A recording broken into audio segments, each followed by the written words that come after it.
Right, and this just in, Iranian peace activist Narges Mohammadi has just been named the recipient of the 2023 Nobel Peace Prize. Mohammadi is currently in jail and has been repeatedly sentenced for her ceaseless work for women's rights against the death penalty and solitary confinement. That is something that she herself has endured for weeks at a time.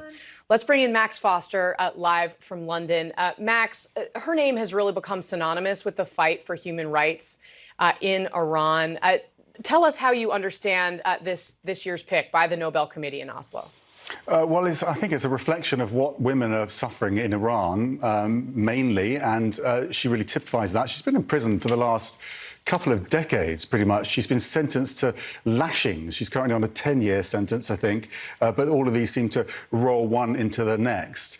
CNN actually spoke to her, or got a recording from her, within that, notorious prison where many of these women are kept, and in it she's chanting "Women, Life, Freedom," and this is really the slogan that erupted from these, after the death of Mahsa Amini, which really erupted into protest. This is a slogan that they keep repeating, and every time they repeat it, any of these women, it gets braver and braver and braver because the clampdown has been so profound.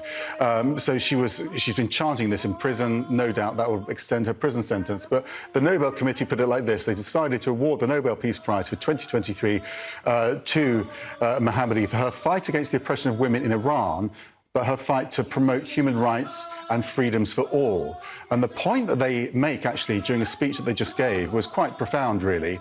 This isn't just about women's rights, it's about the rights of all people within Iran. So I think that speaks to potentially reaching out to men in Iran as well, which is a pretty hard challenge, you can imagine.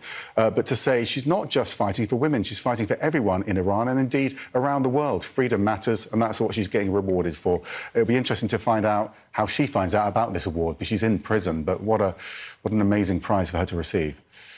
Indeed. I mean, somebody who has really devoted her life in a way that is incredibly courageous to making these stands for human rights. And it really does, in a world where authoritarian impulses seem to be very much on the rise, this sends a very strong message.